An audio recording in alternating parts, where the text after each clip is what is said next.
I never liked that silence between the second ring and hello. That silence ruined my life.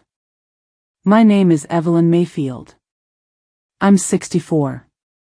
I live in a weathered, white-shingled house on the edge of Glendale, Missouri. The kind of house where the same floors have held 3 generations, and the porch creaks when you step just right. It was a Thursday, early June. 4:17 p.m. to be exact. The sun had already started its descent behind the pecan trees, leaving long gold fingers of light creeping across the kitchen tiles. I was tying my apron when the phone rang. I had flour on my hands. Lemon zest on the counter.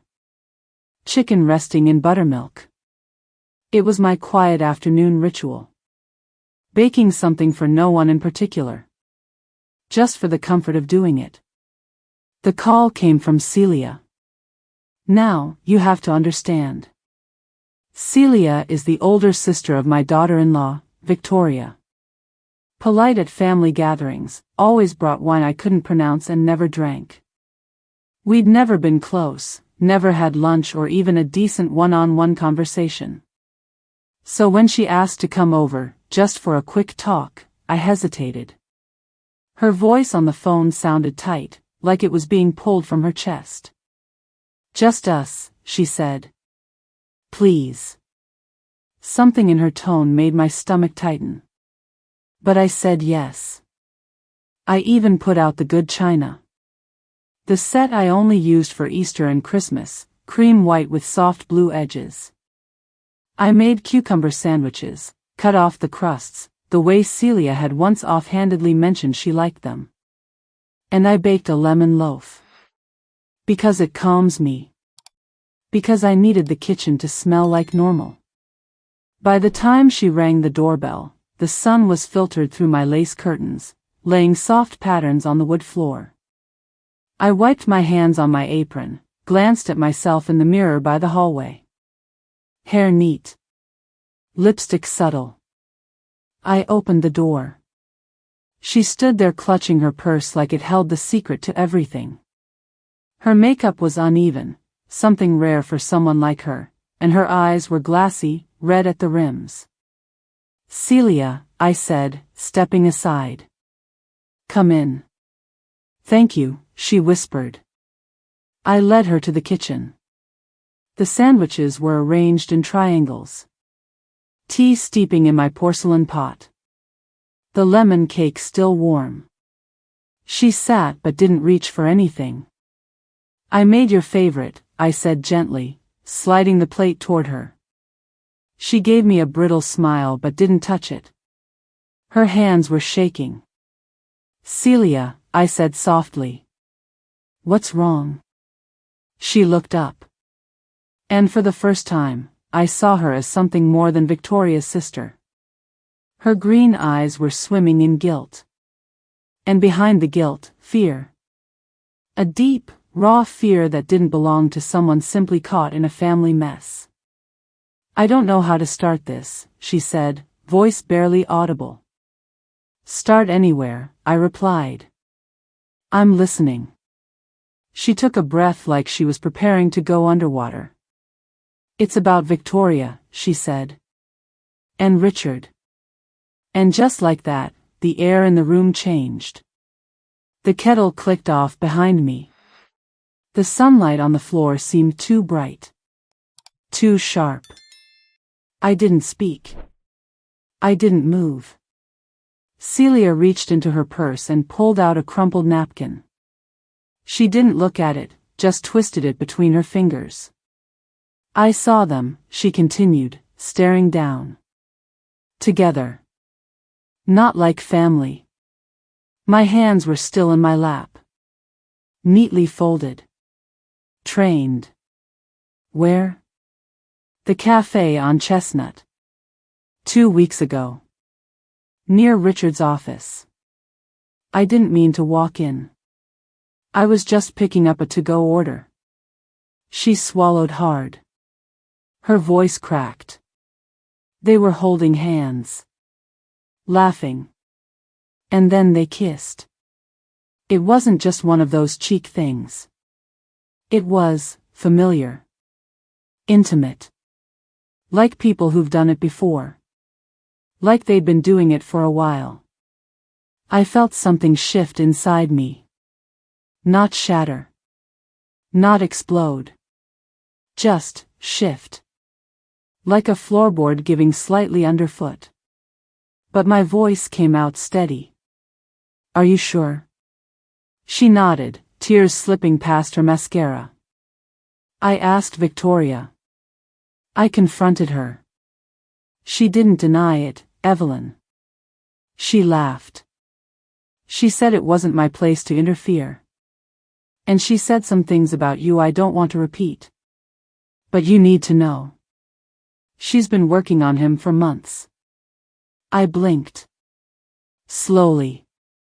The kitchen clock ticked above us.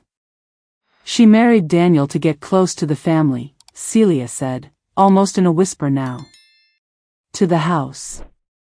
To the money. She knew exactly what she was doing. The smell of lemon filled the air.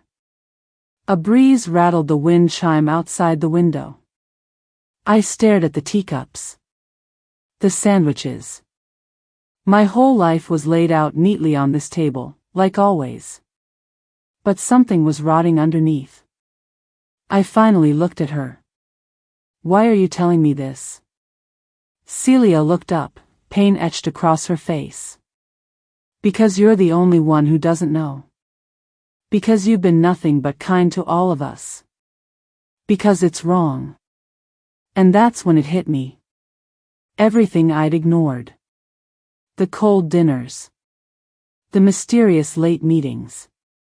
The perfume on his collar that I'd told myself was mine, even when I knew it wasn't. She said they kissed like lovers. And I still asked, are you sure? I didn't scream. I didn't cry. I didn't even ask her to leave. I just went back to zesting lemons. After Celia left, the front door clicked shut behind her like a period at the end of a sentence I hadn't written. I stood in the kitchen, motionless for a full minute. Just standing there, apron still on, hands dusted with flour, a half-filled bowl of sugar on the counter. The sunlight had shifted lower by then, casting slanted shadows across the tiles. Dust particles floated in the air like nothing had changed. But something had. Something massive.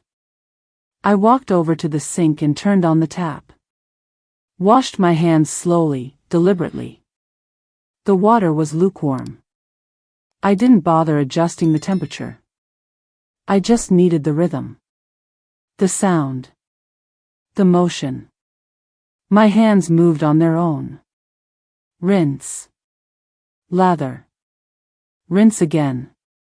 Dry with the blue-striped towel hanging near the stove. Then I went back to the batter. 2 more eggs. Whisked carefully. Add the zest. Fold in the flour. I baked a lemon cake that afternoon, just like I had every other Thursday for the past 4 decades. That's what I remember most. Not the betrayal, not the sick twist of my stomach, not even Celia's voice trembling with shame. Just the way the scent of citrus and vanilla filled my kitchen like it always did. As if that part of my life was untouched. Safe. But it wasn't. Nothing was. I didn't tell anyone. Not my sister. Not my neighbor who always peeks through her blinds. Not even my journal. I said nothing. And people always mistake silence for surrender. For weakness. But silence has teeth. And I was sharpening mine.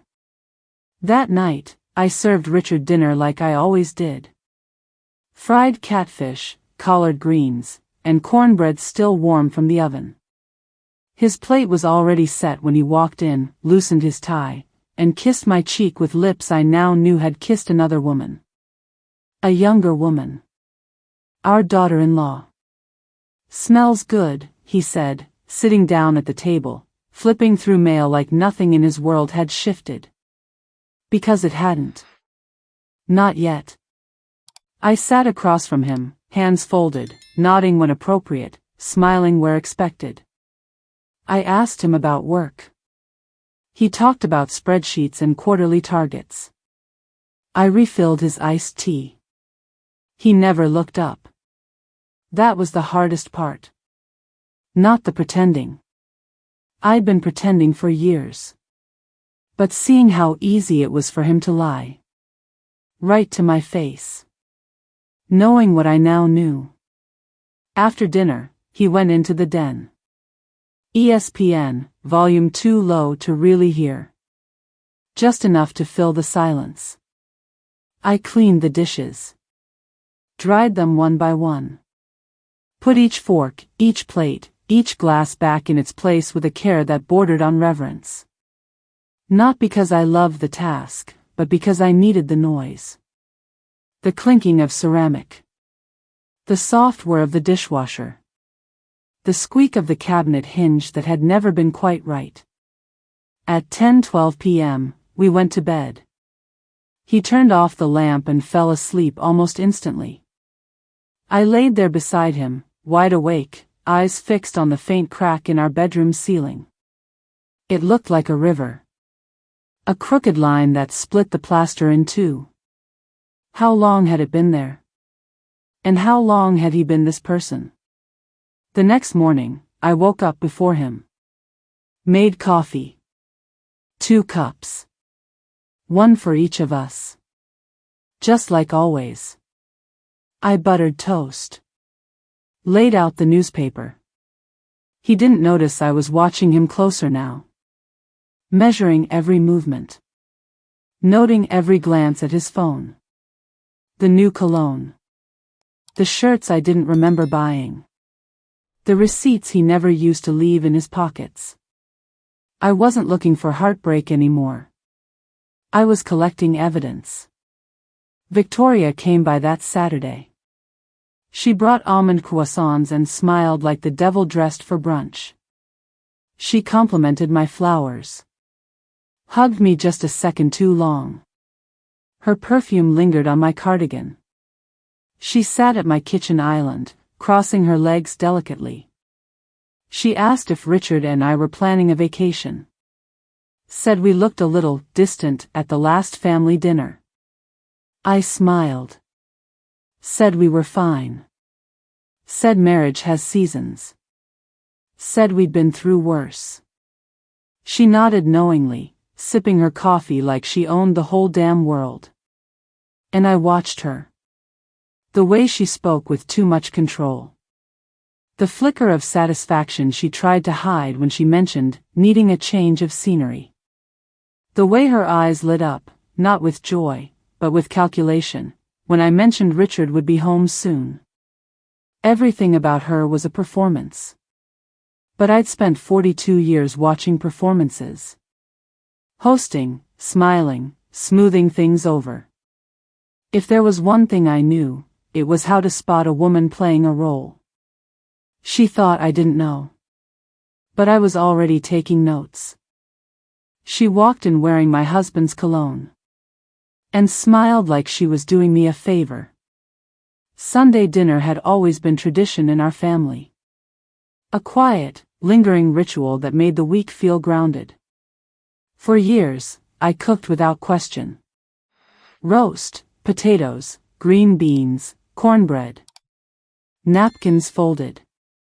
Wine glasses spotless. Music low in the background. Nothing too loud. Just enough to smooth over silences. That Sunday was no different on the outside. But everything inside me had shifted. The table was set by 4. Cream linen. Polished silver. A vase of hydrangeas in soft pink and white sat in the center. I wore a lavender blouse, hair pinned back neatly. I moved through the motions like always, but this time, every step was deliberate. Controlled. I was waiting. Victoria arrived first. On time. Alone. She stepped into my kitchen like it was hers. A silk dress in a deep emerald green clung to her body like it was sewn onto her. Her lipstick was bold, almost too much for dinner with family. And the scent she wore hit me before her hug did. I knew that scent. Knew it well. I'd bought that cologne for Richard on our anniversary 2 years ago. Woodsy. Clean. Something about the way it clung to her skin made my stomach twist. "Evelyn, you look lovely," she said, pulling me into a hug that lasted half a second too long. "I love what you've done with the flowers. So elegant." "Thank you, dear. Daniel should be here any minute." She settled herself on the stool at the kitchen island, legs crossed at the ankle like she was posing for a magazine. Her nails were freshly painted. A pale beige with tiny gold flakes. Expensive and unnecessary. I poured her a glass of wine. Chilled Sauvignon Blanc. She took it without hesitation. "Actually," she said, her voice soft and syrupy, "I was hoping we could have a little girl talk. Just us." I nodded, leaning on the counter. My hands were steady. My heart was not. "What's on your mind?" She sipped delicately, as if rehearsing her lines between swallows. "I've just been a little worried about you and Richard lately." "Oh." "At family gatherings, you two seem tense. You hardly speak. There's this distance." She placed her hand gently over mine. "Manicured. Cool. Artificial. Marriage is hard, Evelyn. Especially after so many years. The spark fades. People drift." I looked at her. Studied the way she looked at me, too calm. Too practiced. "You might be right," I said. "It hasn't been easy." Her eyes lit up slightly. She tried to hide it, but I saw it. That flicker of satisfaction. That barely there smile tugging at the corners of her mouth. "Have you thought about counseling?" she offered. "Or maybe it's time to consider what would make you both happiest in the long run. You think we should divorce?" "Oh, no," she said quickly, backtracking with mock innocence. "I'm not saying that. I just think life is too short to stay in something that doesn't fulfill you. You're still a beautiful woman, Evelyn. You could find someone who truly appreciates you." I nodded thoughtfully. Stirred my wine with a small circular motion. "That's very thoughtful of you to say." She smiled again. That practiced, polished, poisonous smile. "I care about this family," she added. "Daniel would want his parents to be happy. Even if that means, separately." Before I could respond, Daniel arrived, breathless and apologetic. He kissed my cheek and dropped his keys on the table, oblivious to the tension that had just passed through the room like a cold wind. Dinner went on like nothing had happened. Roast beef. Mashed potatoes. Glazed carrots. Victoria passed the rolls. Complimented the seasoning. Laughed at Daniel's jokes. Touched his arm whenever she could. But I watched her. And I watched Richard. He came in late, said something about traffic, and kissed my cheek too casually. The air between them crackled when they met eyes across the table. Just a fraction too long. Just a breath too charged. After the meal, Daniel helped me clear the dishes. Victoria stayed behind with Richard. Their voices low. Intimate. I caught fragments. Not much longer. She suspects something. She doesn't know anything. But I did. I stacked the dishes. Placed the silverware in the sink. Dried my hands. She thought I was weak. That I didn't notice. that I couldn't possibly see through the act. But I saw everything. She told me I deserved someone better. I agreed, just not the one she had in mind. The folder was dusty, the ink was faded, but inside it was a weapon. And I intended to use it. The morning I went to see Morgan Reed, the sky was the color of pewter. Heavy clouds, no sun, not even a breeze to move the trees lining Parkman Avenue. I took the back roads into town. No radio. Just the sound of tires on wet asphalt and the soft click of my turn signal, blinking like a metronome to my own thoughts. In the passenger seat sat a faded manila folder. Old, frayed at the edges. My father's handwriting scrawled across the front in black pen, family holdings, private. I hadn't opened it in years. It had lived in the bottom drawer of my cedar chest, beneath birth certificates, wedding photos, and the yellow deed to the house Richard and I had shared for 42 years. It still smelled faintly of mothballs and cedar shavings. Morgan's office was in a converted brownstone downtown. The kind of place with brick walls and high ceilings, glass conference rooms and matte black door handles. Modern, sharp, intimidating. So unlike the family law offices Richard and I had used for years, those felt like waiting rooms in a dentist's office.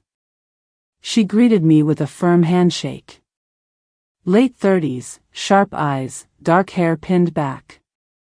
Her blazer looked expensive, but she didn't fidget with it. She exuded the kind of focus that doesn't need to shout. "Mrs. Mayfield," she said, guiding me into her office. "I reviewed your email. You mentioned something about a trust?" I nodded and handed her the folder. "I don't know what still holds weight legally," I said. "My father established this trust decades ago. He was meticulous. Paranoid, even. But maybe that's what's going to save me." Morgan flipped through the pages, her eyes scanning quickly but thoroughly.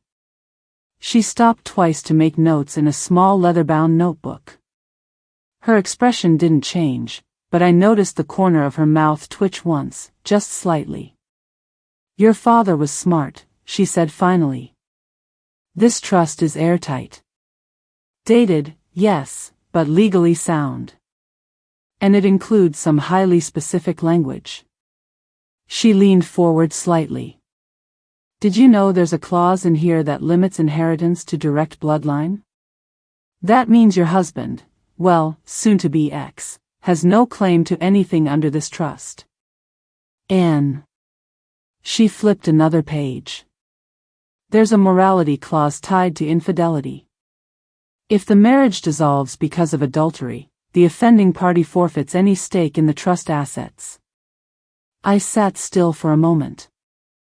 My heart beat so loudly I thought she might hear it. "Are you saying," I asked slowly, "if I can prove Richard's affair, I keep everything?" "Everything connected to the trust," she clarified. "The house. The lake property. The investment account seeded by your father's funds. He can't touch them." It took everything in me not to cry. Not because I was angry. Not because I was sad. But because for the first time in weeks, I felt the shift of power. Small, quiet, but real. Morgan slid the folder back across the desk toward me. "Has he filed yet?" "Not yet," I said. "But he's circling. And I think she's pushing him." "Then we prepare," she said. "But quietly. Let them make the first move." She reached into a drawer and handed me a fresh binder. "This is where we'll keep everything. Records. Observations. Timeline. Any proof you gather. The trust will hold, but documentation helps us crush any counters they might throw." I took the binder in both hands. It was heavy. Smooth. New. By the time I walked out, the clouds had cleared slightly. Not blue skies yet, but lighter. I breathed in the city air. It tasted like metal and hope. At home, I sat at the dining room table, the one Richard had refinished 20 years ago. The same table we'd eaten 1,000 meals at. The same table where Victoria once spilled red wine and cried about being misunderstood. The same table where I now opened a brand new binder and started writing. I wrote dates. Details. Fragments of overheard whispers. Perfume trails on his collar. Receipts I pulled from his suit pockets. I printed phone records. Collected every memory that suddenly looked different under this new light. That evening, Richard came home late. Said he had drinks with a client. Loosened his tie. Kicked off his shoes. Kissed my cheek. "How was your day?" he asked. "Productive," I said, smiling. He didn't ask what I meant. Of course he didn't. He never really listened to my answers. I served him dinner. Chicken pot pie. His favorite. He said it was delicious. Said he was lucky to have me. I looked at him and thought about the clause Morgan had highlighted. The one on the bottom of the 12th page of my father's old trust. Written in faded typewriter ink. In the event of marital dissolution due to proven infidelity, the offending party shall relinquish all claims to assets under this trust, effective immediately. They think I'm losing everything. But they haven't seen the clause on page 12. The food was hot. The smiles were warm. But underneath it all, something reeked. They say people reveal themselves when they think you're not watching. So I made it my job to become invisible. At 64, it wasn't hard. Everyone expects the older woman to fade gently into the background. I let them believe I was fading. But I was watching everything. Sunday dinner again. My house smelled like rosemary and roasted garlic. The oven had been on since 2. I slow-cooked a beef tenderloin, mashed red potatoes with cream, and made the green beans just the way Daniel liked them. Crisp, with garlic and lemon. Not soggy. Never soggy. The table was set for 4. White porcelain. Polished silver. A centerpiece of late spring tulips from the garden. Pink, orange, and a few deep purple ones that always reminded me of bruises. Victoria arrived first, as usual. She always came early now. Said she liked to help, but never actually did. She just stood in the kitchen with a wineglass, looking beautiful and dangerous. That day, she wore a blush-toned silk blouse, tucked perfectly into high-waisted slacks. Her lipstick matched the wine in her glass. That same perfume lingered around her, creeping into the room like smoke. Richard's cologne. My gift. Her scent now. She sat on the counter edge like she owned the place. Legs crossed at the ankle, sipping slowly. "Something smells amazing," she said, licking her bottom lip. I nodded. Just a simple roast. Daniel arrived next. Greeted everyone with his usual warmth. Hugged me, kissed my cheek. Sat at his usual seat, across from his father. He didn't see it. Not yet. And I wasn't ready to show him. Richard came last.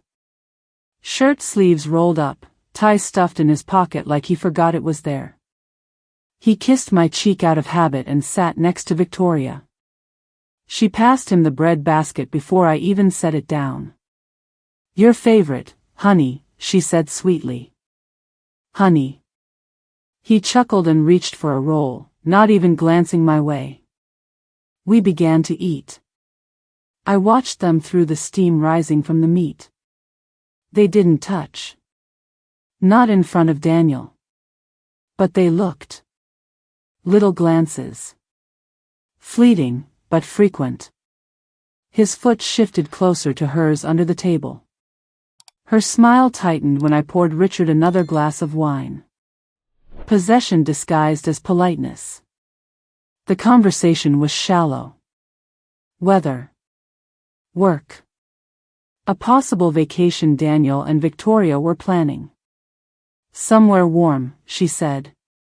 Private. With lots of room to escape. Richard nodded, too quickly. That sounds perfect. Their eyes met again. Just a flicker. But I saw it. I saw everything. After dinner, Daniel stood to help me clear the table.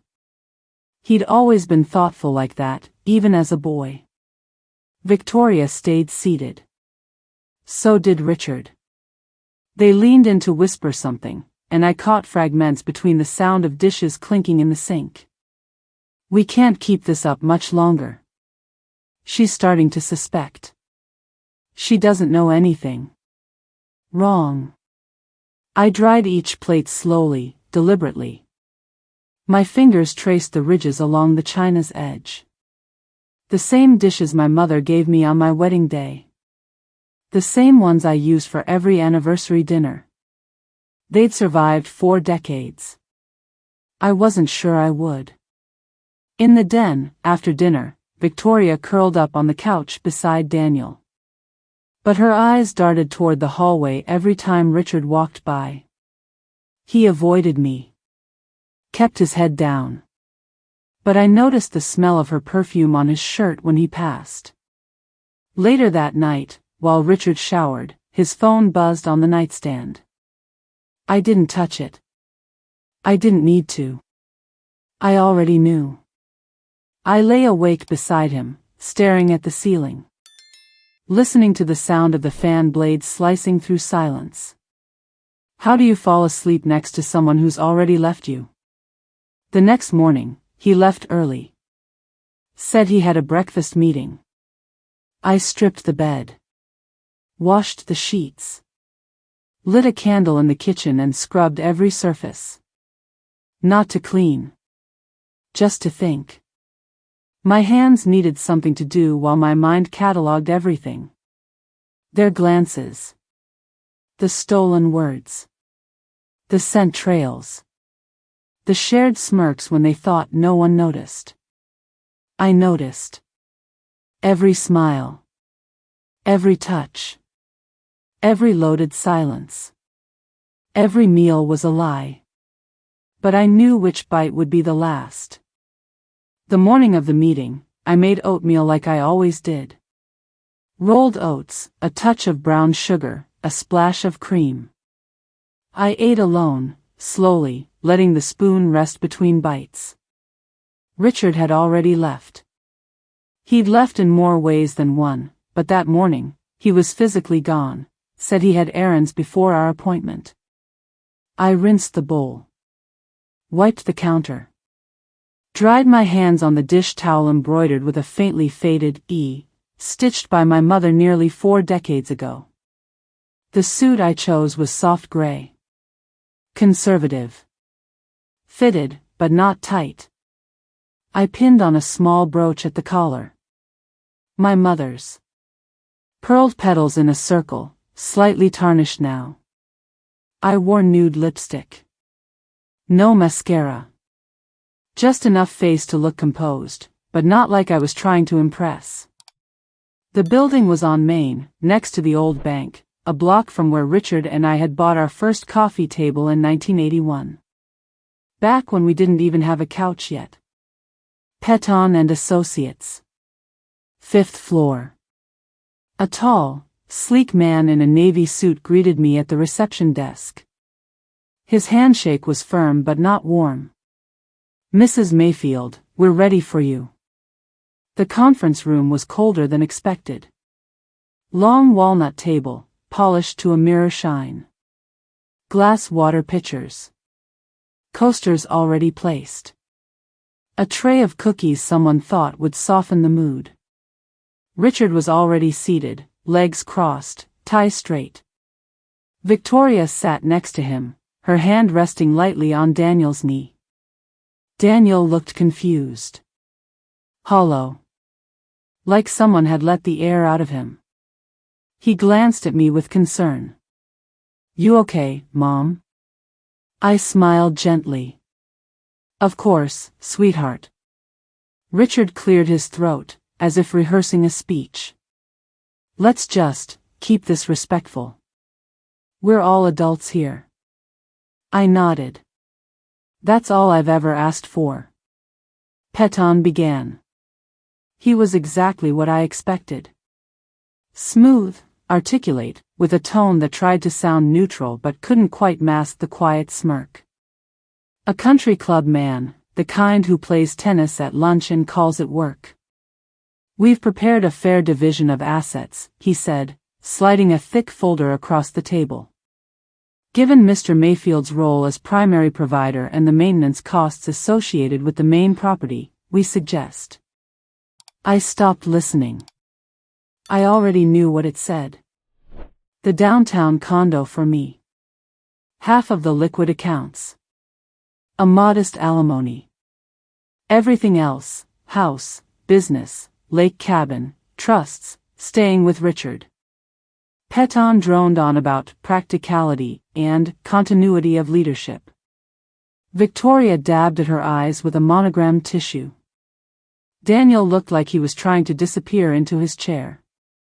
I turned the pages slowly. One by one. As if I needed time to understand. But I already knew. I'd read it all last week, when Morgan sent me her copy. We knew exactly what they'd offer. Knew how smug they'd be. How certain I'd be too proud, too broken, too old to fight. Peton offered me a pen. Expensive. Gold. Monogrammed. I looked at it for a moment. Then I smiled. And signed. Each line. Each initial. Evelyn L. Mayfield. 42 years of marriage reduced to ink and confidence. Daniel shifted. Mom, are you sure? It's okay, I said quietly. It's time. Richard looked relieved. He didn't hide it well. His shoulders relaxed. He reached over to pat my hand, but I withdrew slightly. Thank you, Evelyn, he said, as if I'd just handed him a winning lottery ticket. Victoria turned to Daniel, whispering something I couldn't hear, but her lips moved with practiced ease. Her hand curled tighter around his arm. The meeting ended. Peton shook my hand again, overly pleased. We'll file the paperwork by Friday. You should receive the finalized decree within 60 days.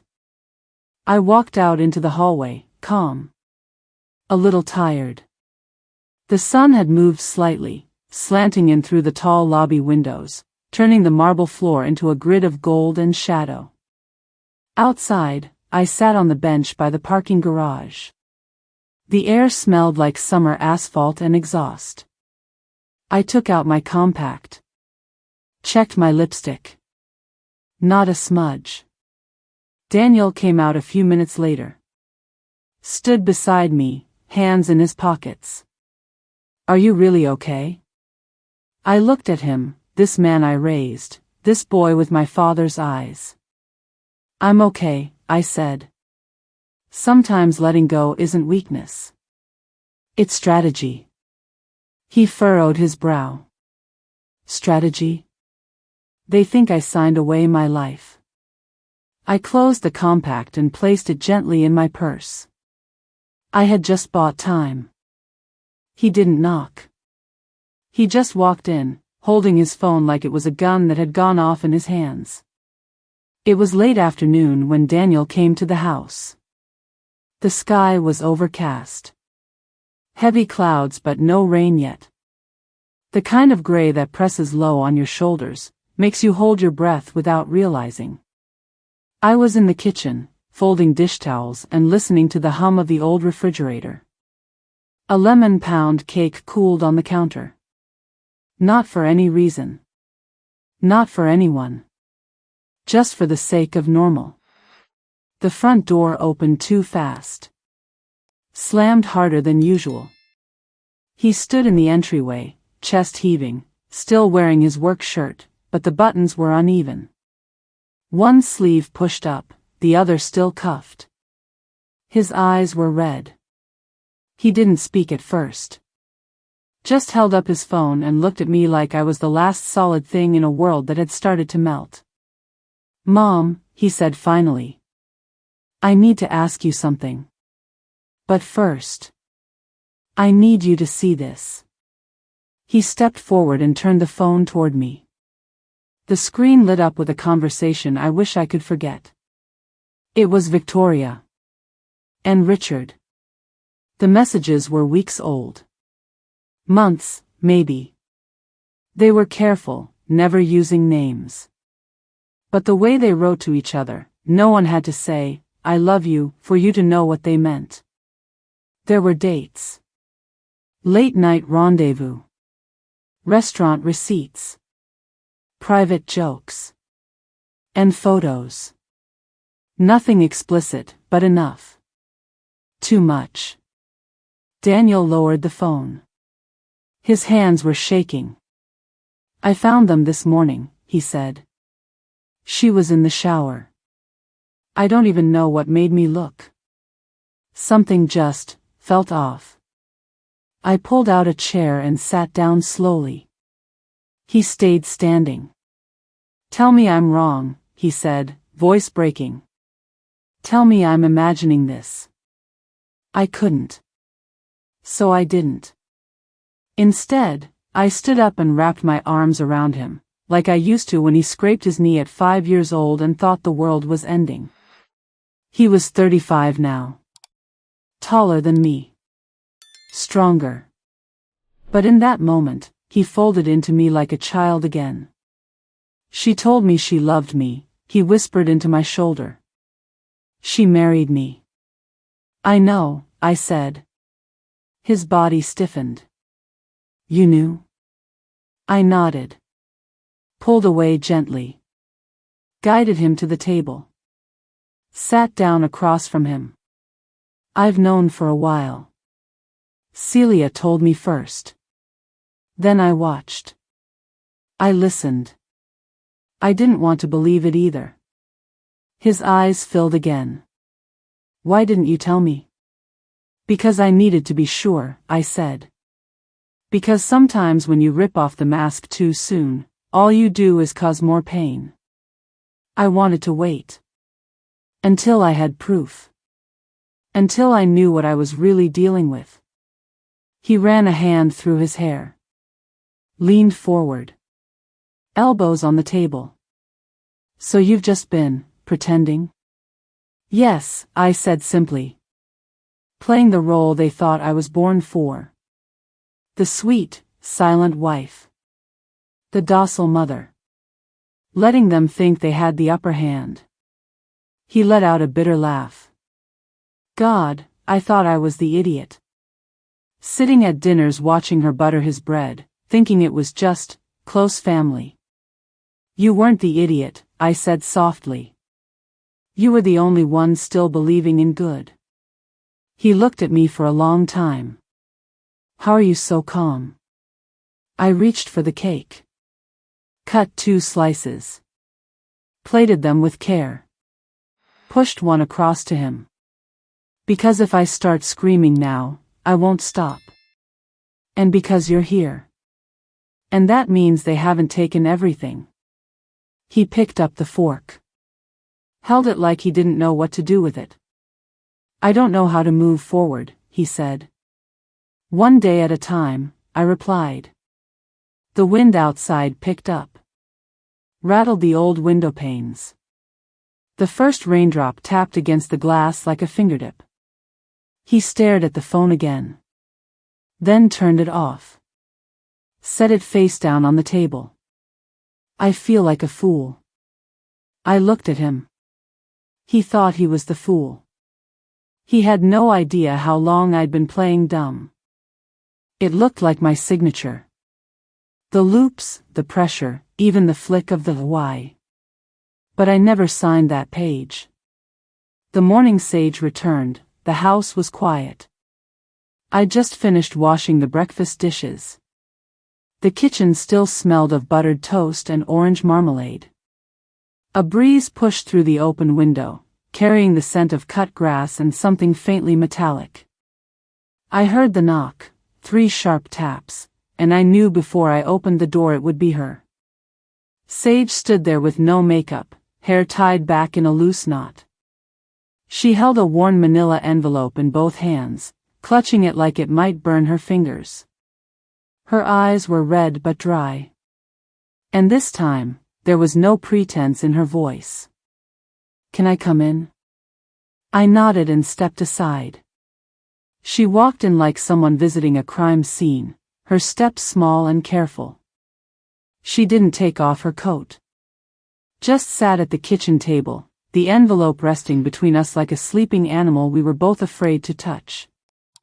"I found something," she said quietly. "In Victoria's closet. In a box labeled old tax forms. But this isn't taxes." She opened the envelope and slid out a stack of documents. Her hands shook slightly as she unfolded them. I reached for the top page. My name was printed clearly across the top line. Life insurance policy holder, Evelyn Mayfield. Beneficiary, Victoria Thomas Mayfield. There were forms. Declarations. A payout schedule. And at the bottom, a signature. My name. I stared at it for a full minute. It was uncanny. The ink bled just slightly in the same way it does when I use my black Parker pen. The angle of the E. The dip of the M, perfectly wrong. Sage looked at me, her voice cracking. "Did you ever sign this?" I didn't answer right away. I didn't need to. My silence was enough. "No," I said finally. "I've never seen this. And I've never listed her as anything on any legal document. Ever." She exhaled. Covered her face with her hands. "There's more," she said. "You remember our Aunt Margot? The one Victoria moved in with for a few months after college?" I nodded slowly. "She died suddenly. They said it was a seizure. But Margot never had any health issues. And I just found out Victoria was listed as her sole beneficiary on a policy Margot didn't even know existed until the month she passed." The room felt colder. "Did she sign that too?" I asked. "I think she forged it. Same pen. Same paper. And she convinced Margot to trust her with the mail and bills. I think she's done this before." I stood and poured us each a glass of water. The faucet hissed in the silence. "What do we do?" I asked. Sage didn't hesitate. "We go to the police. And we show your lawyer first." Later that day, we sat in Morgan's office. She read every page carefully. Her eyes narrowed at the signature. Her mouth tightened. "This is felony fraud," she said. "And if we connect it to any prior suspicious deaths, it could be worse." "Worse?" I asked. She looked me straight in the eye. Premeditated intent. "If there's a pattern here, Evelyn, this stops being a scandal. It becomes a crime scene." I nodded. My hands were cold, but steady. Morgan made copies. Took our statements. Contacted a detective she trusted at the station. A female officer with a background in financial crime. Within 24 hours, a formal investigation had begun. By the end of the week, subpoenas were issued for all Victoria's financial records. Daniel didn't know yet. Not all of it. Not this part. He'd been staying at a friend's place downtown, too hollow to come home, too hurt to be near any reminder of her. Sage stayed with me for dinner that night. We didn't speak much. The TV was on low, playing a rerun of some old cooking show we used to watch in college. I made soup. She barely touched it. At one point, she looked at me and said, she was always the charming one. The one who smiled right. Who said the right thing at the right time. I should have known. I looked at her and shook my head. She fooled everyone. Even Richard.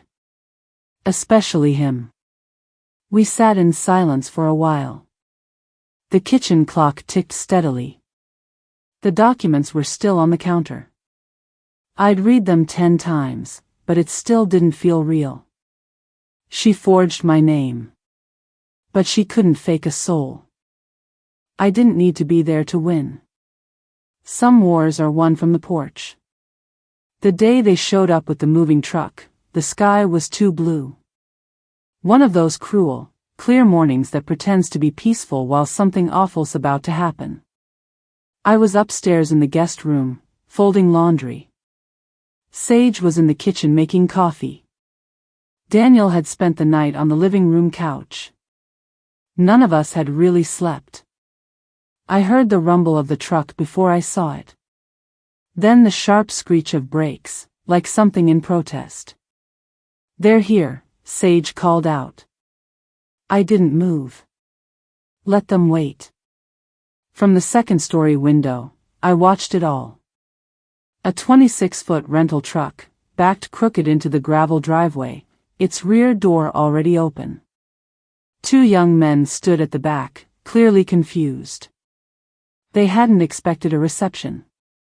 Victoria stepped out of the passenger side first, wearing white. A pantsuit. Her hair pulled back tight, face fully made up. She looked like someone arriving at a ribbon cutting. Not an eviction. Richard got out slower. He looked older than the last time I saw him. His shirt clung to him in the July heat, and his eyes didn't leave the gravel beneath his feet. Sage put down her coffee. "I'll go with Daniel." He was already at the front door, keys in hand, face tight. He opened it and stepped outside before she could reach him. I moved to the landing, just high enough to see, low enough to hear. Victoria's voice rose first. "What's going on?" Daniel stood at the bottom of the porch steps, arms crossed. "You're not moving in." Richard finally looked up. "Daniel, this is still my home. I paid for this land." "No," Daniel said evenly. "Mom owns this property outright now. You signed it over in the settlement. You didn't read page 12, remember?" Victoria stepped forward. "Daniel, be reasonable. Your father and I—" "No," he cut her off. "You don't get to play wife here. Not in this house." She laughed. Loud and unhinged. "Oh, now you care about loyalty? After pretending to be blind for years?" Daniel didn't flinch. "You hurt the only person who ever gave a damn about you. And you dragged my father into it." "I didn't drag him. He came willingly." "I know. And he's leaving just the same." She turned to Richard. "Say something." But he didn't.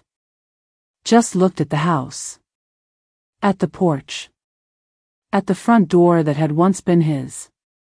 At the window box I had planted every spring with petunias and rosemary, the same way my mother had. Sage stepped forward now, standing beside Daniel. "You forged Evelyn's signature. You opened a life insurance policy in her name. There's a police report. You won't be coming inside." Victoria's face changed. Just for a second. She looked behind her, like maybe she could reverse the truck in time and everything else. One of the movers approached awkwardly. "Ma'am, should we start unloading or?" She stared at him like she didn't know what English meant anymore. "No," she said. Then louder. "No one unloads anything."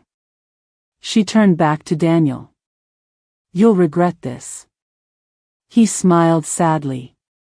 "I already do." Richard finally spoke. His voice cracked. "Evelyn's not here?" Daniel shook his head. "No. And even if she were, you wouldn't deserve to see her." I watched as Victoria grabbed Richard's arm, dragging him back toward the truck. He didn't resist. Just let himself be pulled. Sage stood still. So did Daniel. No one yelled after them.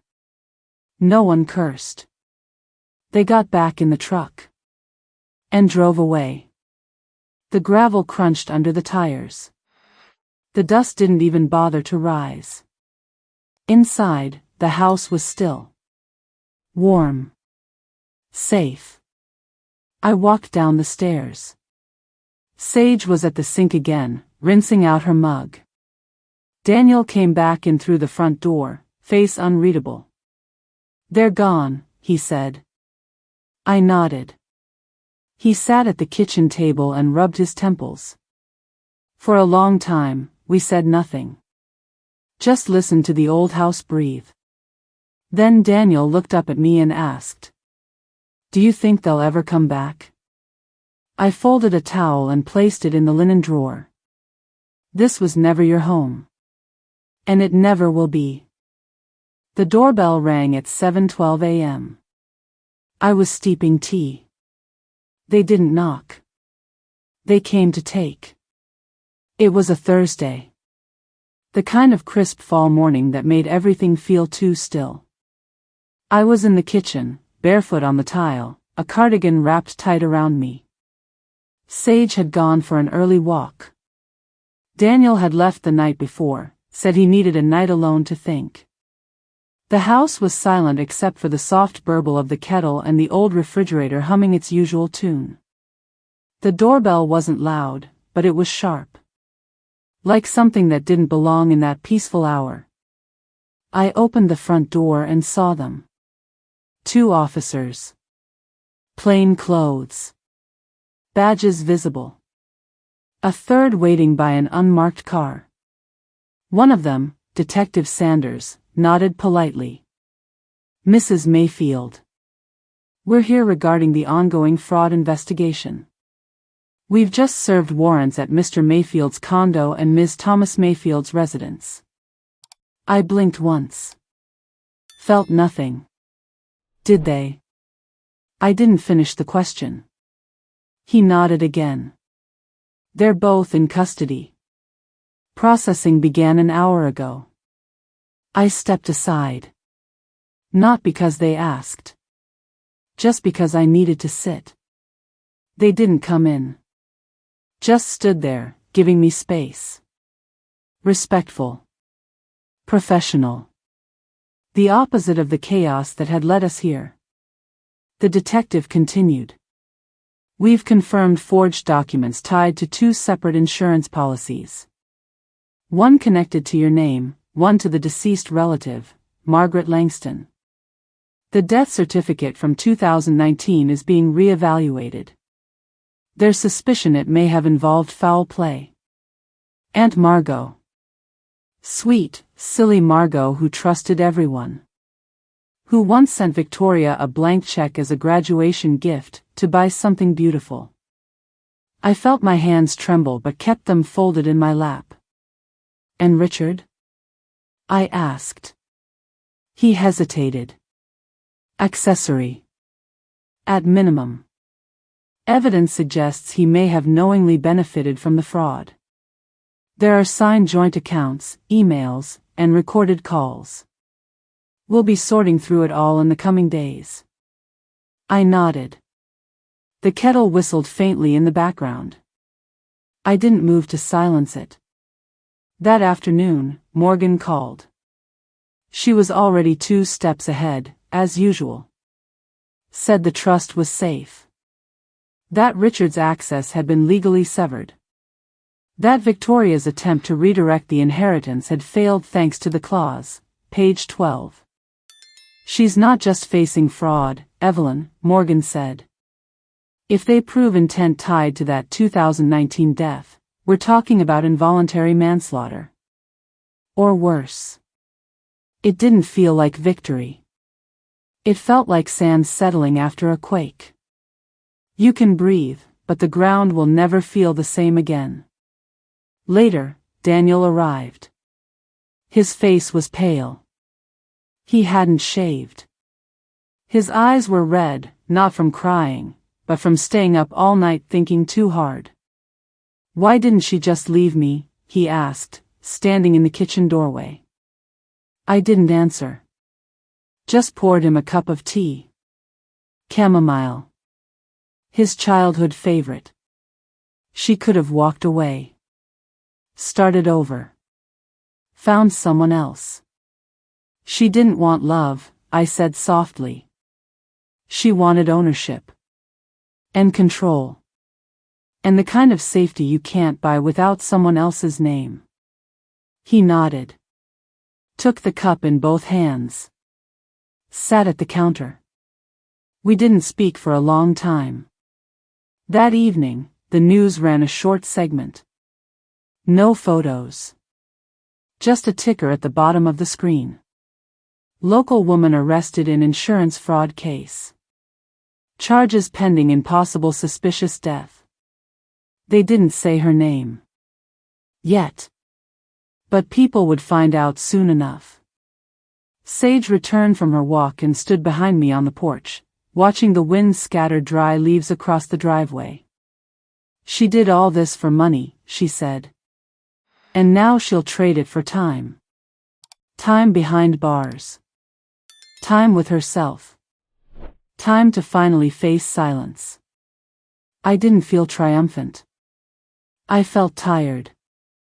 And relieved. Not for revenge. But for truth. Because sometimes, it doesn't matter who sees your pain.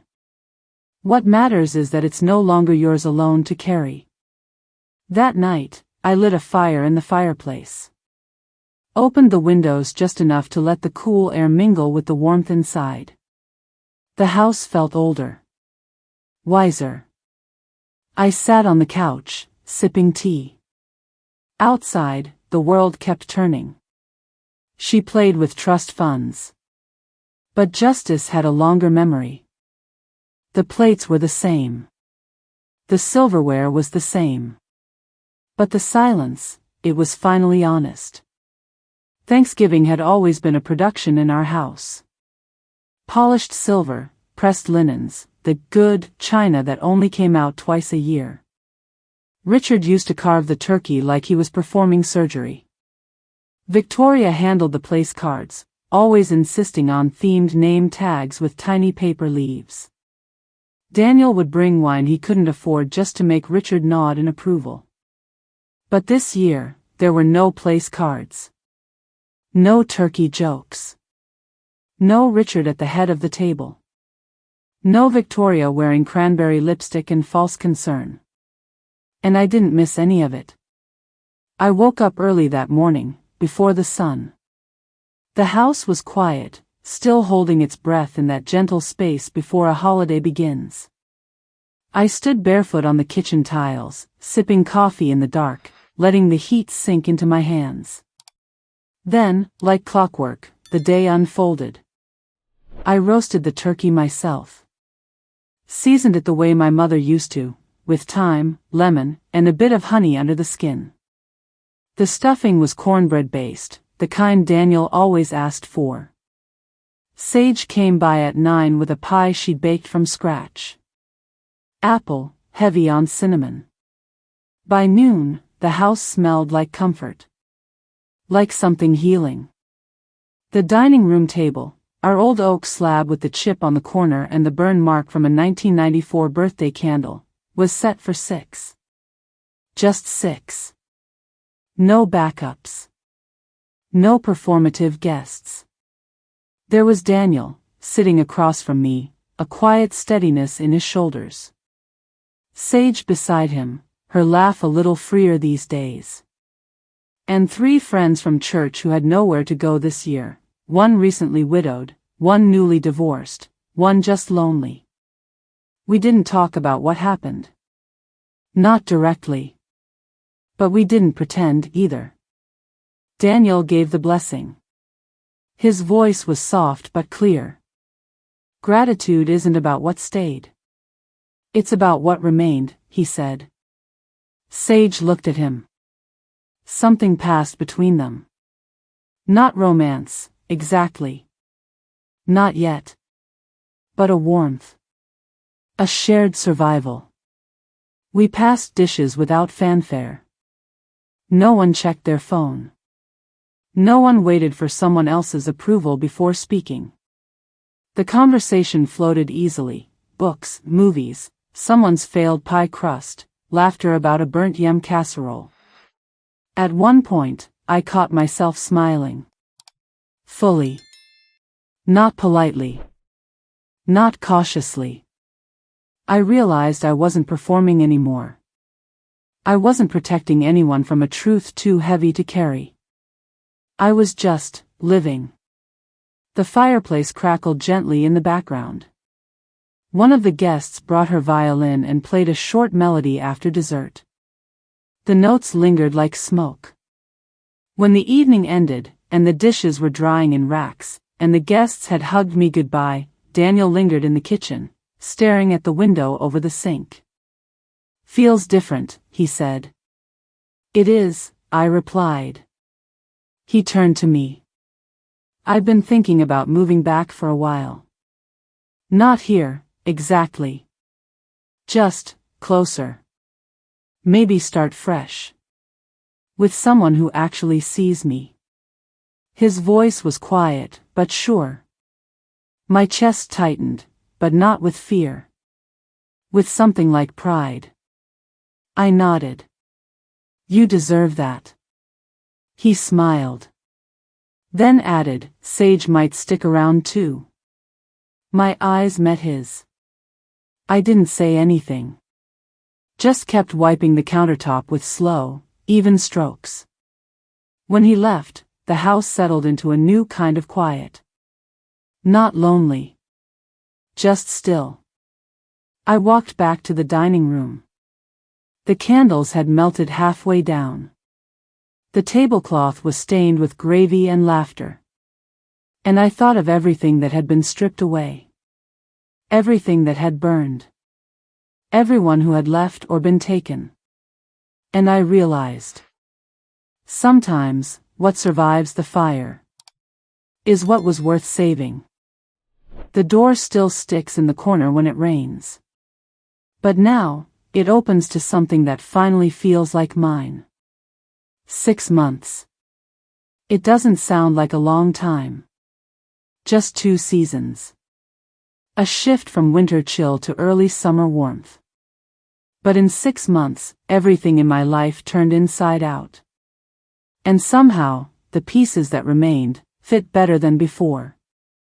The condo Richard left me, what was meant to be a quiet exile, has become something else entirely. It's small, yes. 2 bedrooms, 1.5 baths. The paint was peeling when I moved in, the tiles in the hallway cracked. The windows creaked when the wind shifted. But I saw something in it. Or maybe, for the first time, I saw something in myself. The first thing I did was repaint the walls. Not beige. Not safe. Sage helped me choose a soft sea glass green for the living room. The bedroom is a warm amber, like candlelight. I bought second-hand furniture from a woman named Nora who just downsized. She told me over coffee that she left her husband after 30 years and had no regrets. I invited her back the next week. She's been coming ever since. The condo isn't just mine anymore. It's ours, for every woman who's needed somewhere to land after falling. What began as me opening my door to one friend who had nowhere to go turned into something bigger. We're not a shelter. Not officially. But we are a space. A kitchen with chairs that don't match. A fridge with someone's leftovers and someone else's birthday cake. A bathroom with 3 different brands of shampoo and no one to judge whose is whose. We call it the hearth. Not because we're trying to be poetic, but because warmth needs tending. And because I've learned that fire, when watched carefully, can heal instead of destroy. Daniel stops by once a week. He brings groceries, stories, and sometimes a sleepy smile after long shifts at the clinic. He and Sage are engaged now. It's quiet between them, no fireworks, no drama. Just a steady glow. They asked me to officiate the wedding. I laughed at first. Then I said yes. Their invitations are sitting on the hall table right now, next to a candle that smells like cedar and citrus. It's burning low. Richard and Victoria were both sentenced last month. Fraud, conspiracy, and in her case, involuntary manslaughter tied to Aunt Margot's death. No one clapped in the courtroom. No one cheered. Just a silence so thick it pressed on your chest. I didn't go. Some endings don't need your witness. Only your absence. People ask me if I ever think about them. I do. Not with anger. Not with longing. Just space. They happened. And now they don't. This morning, I watered the plants on the balcony. The basil's doing well. The rosemary, not so much. I made a note to move it to the sunnier side. Adjust and try again. Later, I baked lemon muffins for the women staying here this week. There are 3 right now. One's still quiet. One hums when she does dishes. The other laughs too loudly at sitcoms. Each one brings her own kind of broken. Each one teaches me something about rebuilding. After dinner, we sat around the kitchen island, sipping tea, eating muffins straight from the pan. No plates. No performances. I looked at them and thought about everything I used to believe I had to be. The perfect wife. The quiet mother. The one who swallowed storms so others could stay dry. But now? Now I know better. I still wear my wedding ring sometimes. Not because I'm holding on. But because it reminds me of who I used to be. And how far I've come. I keep it in a little wooden box by my bedside, along with a key to the old house, a faded photo of Daniel as a toddler, and a handwritten recipe card from my mother for blackberry cobbler. That's who I am. Not Evelyn Mayfield, wife of Richard. Just Evelyn. The woman who survived the fall. The woman who opened her door. The woman who lights a fire and invites others in. The clock ticks softly in the hall. Someone laughs in the living room. Outside, the cicadas are starting up for the night. And I sit here, breathing. Whole. I lost a husband. But I found the rest of me.